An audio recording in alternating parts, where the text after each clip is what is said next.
इन्हों मैं टाइम नहीं दसना भी कितना लैना, आप ही ले लेना जिन्ना लैना।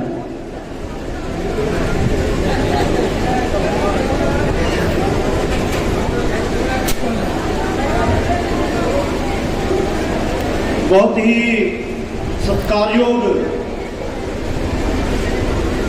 अज का यह प्रोग्राम ऑर्गेनाइज करने वाली कमेटी के समूह मैंबर साहबान, इस हॉल में बैठिया मेरिया भैन और मेरे वीर साथियों, जय भीम, जय भीम। साथियों, प्रबंधकों की कई बार मजबूरी होंगी आ, क्योंकि असी प्रोग्रामों के समय सिर पहुँचते नहीं, पर कजला साहब ने जो दो चार गल्लां तुहाडे सामने रखियां ने कि असी क्या बाबा साहब अंबेडकर के इस फैसटीवल के आए हाँ, कि असी बाबा साहब अंबेडकर के जीवन संघर्ष को कुछ सीखने के लिए आए हैं। ये अज निर्णय करके जाना है सारे लोग, क्योंकि साथियों अज जो इन्होंने एक मैसेज लाया सी और मेरे नाम के अगे भी और कजला साहब के नाम के अगे भी इन्होंने एक गल लिखी कि अंबेडकरी विद्वान।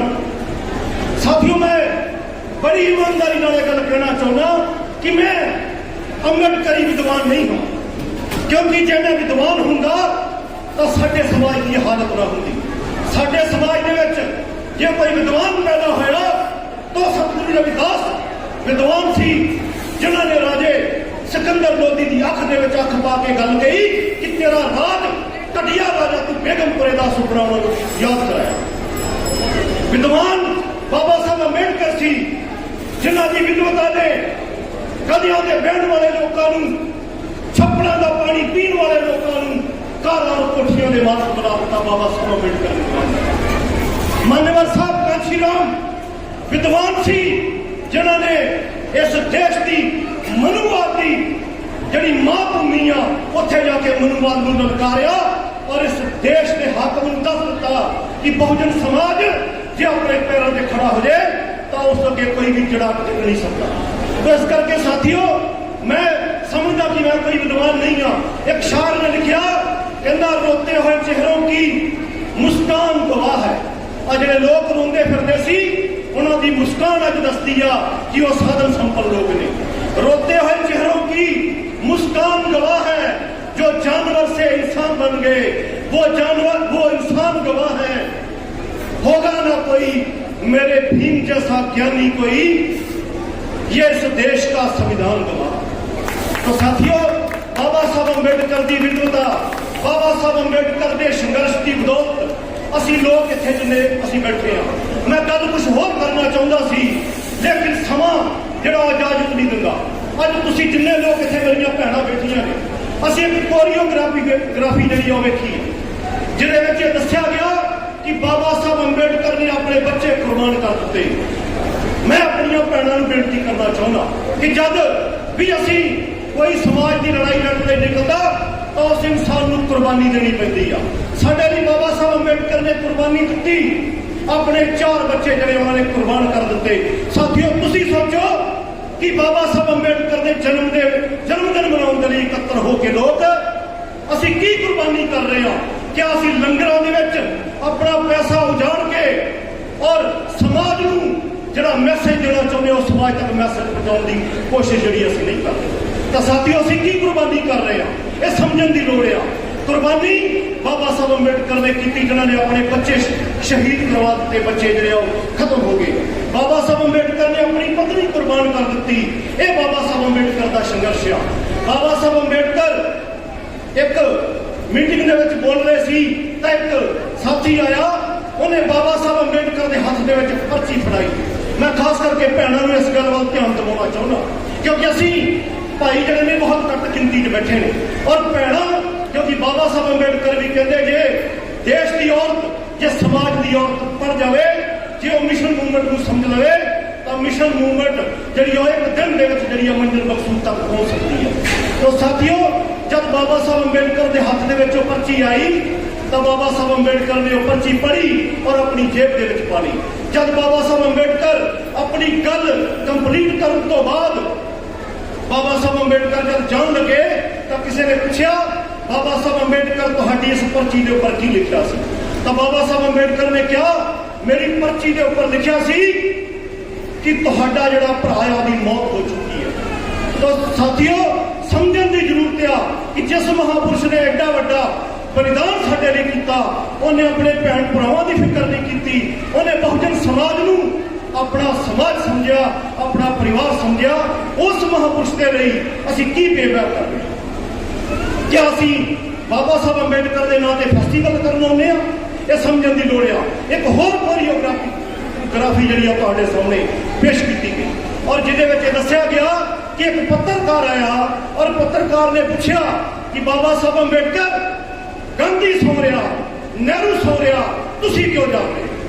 तो बाबा साहब अंबेडकर ने कहा कि गांधी का समाज जड़ाया वो जागदा है, नेहरू का समाज वो जागदा है, लेकिन मेरा समाज सुता पिया आ, इसलिए मैं जाग गया। तो साथियों साडे लिए जागण वाला 6 दिसंबर 1956 को चला गया। तो क्या साथियों साडी ड्यूटी नहीं सी बनती कि बाबा साहब अंबेडकर के जान तो बाद असी बाबा साहब अंबेडकर की ड्यूटी निभाते, इस सुते हुए समाज को जगाउण दे लई असी दिन रात संघर्ष करते। पर की साथियों असी संघर्ष किया? असी हमेशा बाबा साहब अंबेडकर दी गल्लां करते हैं।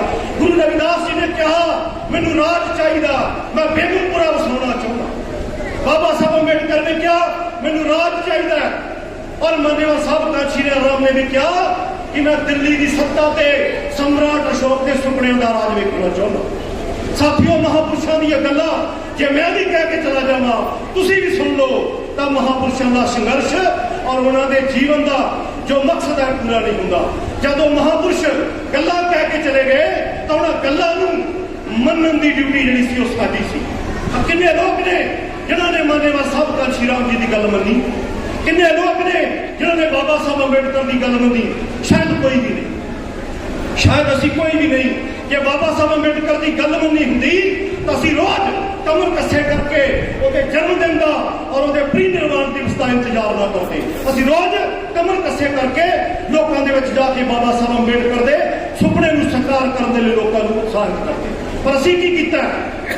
असी सिर्फ बाबा साहब अंबेडकर के जन्मदिन का इंतजार करते हैं, असी सतगुरु रविदास जी के जन्मदिन का इंतजार करते हैं और जिस दिन सतगुरु रविदास जी का जन्मदिन होंदा उस तो बाद असी अपने घरों के बैठ जाने और एक किस्म का गुरु का अपमान है कि असी तेरे नाम से लंगर ला दिता, असी गुरु के सिर स्नान कर दिता। इस तो वध के कुछ नहीं है। क्या साथियों गुरु साहब की जी लड़ाई सी, क्या यह लड़ाई सी कि मेरा समाज मनता बने, मेरा समाज भिखमंगा बने?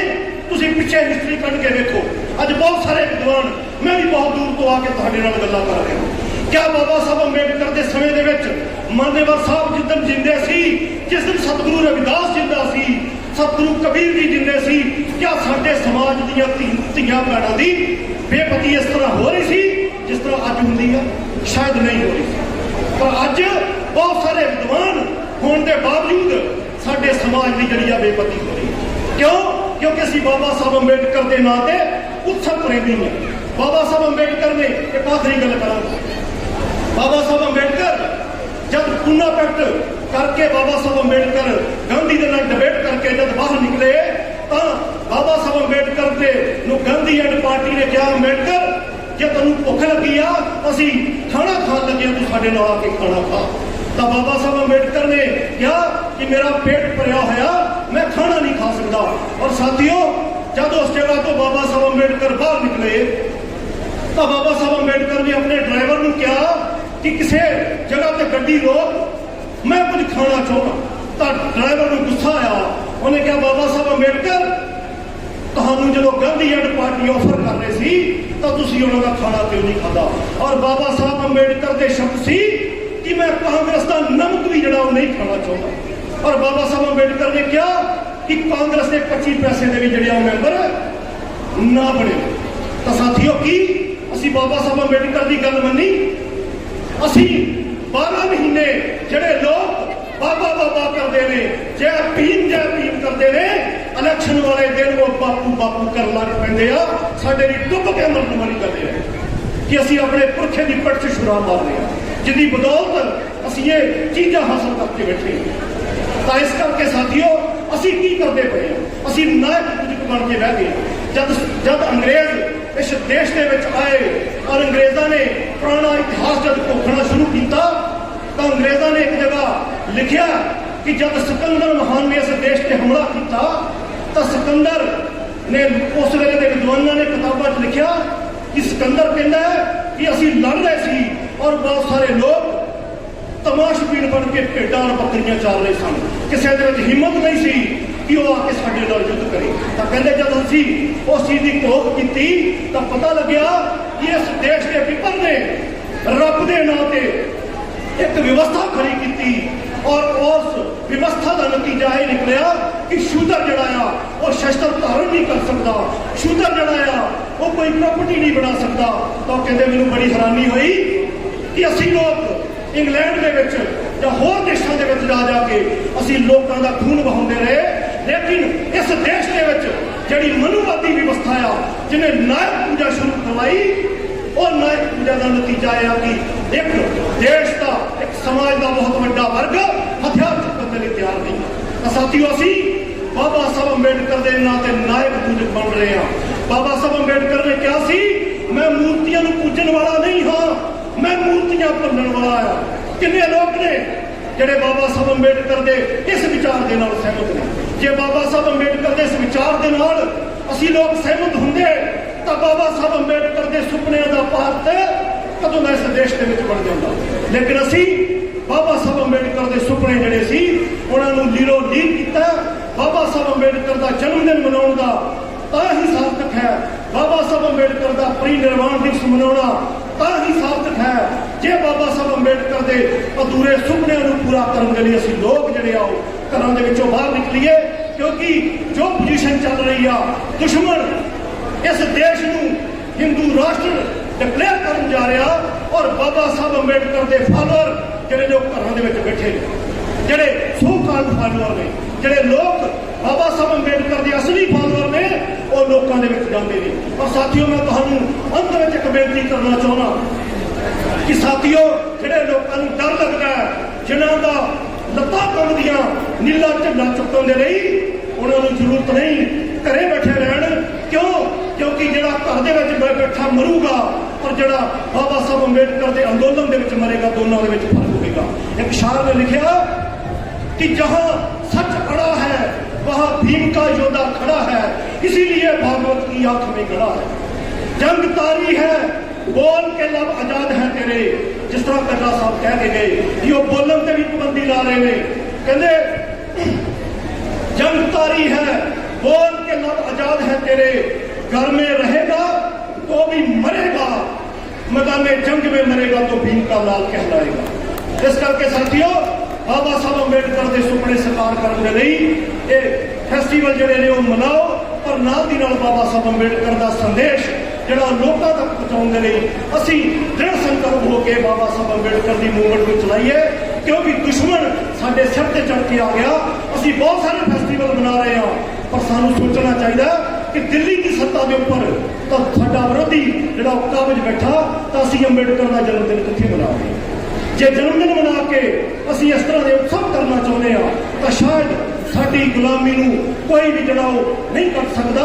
ਔਰ ਸਾਥੀਓ ਇੱਕ ਹੋਰ ਗੱਲ ਬੜੀ ਜ਼ਿੰਮੇਵਾਰੀ ਨਾਲ ਕਹਿਣਾ ਚਾਹੁੰਦਾ ਕਿ ਸਤਿਗੁਰੂ ਰਵਿਦਾਸ, ਸਤਿਗੁਰੂ ਕਬੀਰ, ਬਾਬਾ ਸਾਹਿਬ ਅੰਬੇਡਕਰ ਮਾਨੇਵਾਲ ਸਾਹਿਬ ਹੁਣ ਉਹ ਸਰੀਰਕ ਰੂਪ ਦੇ ਵਿੱਚ ਸਾਡੇ ਕੋਲ ਨਹੀਂ ਆਉਣਗੇ। ਉਹਨਾਂ ਦੀ ਵਿਚਾਰਧਾਰਾ ਸਾਡੇ ਕੋਲ ਆ। ਇਸ ਕਰਕੇ ਉਸ ਵਿਚਾਰਧਾਰਾ ਦੇ ਨਾਲ ਲੈਸ ਹੋ ਕੇ ਬਾਬਾ ਸਾਹਿਬ ਅੰਬੇਡਕਰ ਦੇ ਸੁਪਨੇ ਨੂੰ ਸਾਕਾਰ ਕਰਨ ਲਈ ਲੋਕਾਂ ਦੇ ਵਿੱਚ ਜਾਈਏ ਤਾਂ ਸਾਡਾ ਜਿਹੜਾ ਹੈ ਬਾਬਾ ਸਾਹਿਬ ਦਾ ਅੰਬੇਡਕਰ ਦਾ ਜਨਮ ਦਿਨ ਮਨਾਉਣਾ ਔਰ ਉਹਨਾਂ ਦਾ ਪਰਿਨਿਰਵਾਣ ਦਿਵਸ ਮਨਾਉਣਾ ਸਾਰਥਕ ਹੋਊਗਾ। ਮੈਂ ਇੰਨੀਆਂ ਬੇਨਤੀਆਂ ਕਰਦਾ ਹੋਇਆ ਆਪ ਸਭ ਤੋਂ ਰਜਾ ਚਾਹੁੰਦਾ ਕਿਉਂਕਿ ਸਮੇਂ ਦੀ ਬਹੁਤ ਘਾਟ ਆ ਔਰ ਮੇਰੇ ਤੋਂ ਪਹਿਲਾਂ ਕਜਲਾ ਸਾਹਿਬ ਨੇ ਕਾਫੀ ਗੱਲਾਂ ਜਿਹੜੀਆਂ ਨੇ ਡਿਟੇਲ ਦੇ ਵਿੱਚ ਕਰ ਦਿੱਤੀਆਂ ਨੇ। ਮੈਂ ਚਾਹੁੰਦਾ ਸੀ ਜ਼ਿਆਦਾ ਬੋਲਾਂ ਲੇਕਿਨ ਕਿਉਂਕਿ ਮੈਂ ਦੂਰ ਤੋਂ ਆਇਆ ਮੇਰਾ ਹੱਕ ਸ਼ਾਇਦ ਬਣਦਾ ਸੀ ਕਿ ਮੈਂ 10-20 ਮਿੰਟ ਵੱਧ ਬੋਲਦਾ ਪਰ ਜਦੋਂ ਪ੍ਰਬੰਧਕਾਂ ਦੇ ਜਿਹੜੀ ਜੋ ਸਿਸਟਮ ਆਉਂਦਾ ਮੈਨੂੰ ਵੀ ਧਿਆਨ ਰੱਖਣਾ ਪੈਂਦਾ। ਮੇਰੇ ਤੋਂ ਬਾਅਦ ਹਰਭਜਨ ਸੁਮਨ ਜੀ ਨੇ ਉਹ ਵੀ ਬਾਬਾ ਸਾਹਿਬ ਅੰਬੇਡਕਰ ਦੇ ਜੀਵਨ ਸੰਘਰਸ਼ ਤੇ ਜਿਹੜਾ ਚਾਨਣਾ ਪਾਉਣਗੇ। ਮੇਰੀ ਇੱਕੋ ਬੇਨਤੀ ਹੈ ਦੁਬਾਰਾ ਕਿ ਇਹ ਓਪੇਰਾ ਜੋ ਦੇਖ ਰਹੇ ਅਸੀਂ ਇਹਦੇ ਤੋਂ ਕੁਝ ਸੇਧ ਲੈ ਕੇ ਜਾਈਏ, ਇਹਦੇ ਤੋਂ ਕੁਝ ਮੈਸੇਜ ਲੈ ਕੇ ਜਾਈਏ। ਅਸੀਂ ਫੈਸਟੀਵਲ ਬਲ ਬਣਾਉਣ ਵਾਲੇ ਨਾ ਬਣੀਏ ਅਸੀਂ ਉਤਸਵ ਪ੍ਰੇਮੀ ਨਾ ਬਣੀਏ। ਇੰਨੀਆਂ ਬੇਨਤੀਆਂ ਕਰਦਾ ਹੋਇਆ ਆਪ ਸਭ ਤੋਂ ਰਜਾ ਚਾਹੁੰਦਾ। ਜੈ ਭੀਮ, ਜੈ ਭਾਰਤ, ਨਮੋ ਬੁੱਧ। हेलो, जय भीम, जय भारत। ए सी श्री केवल कृष्ण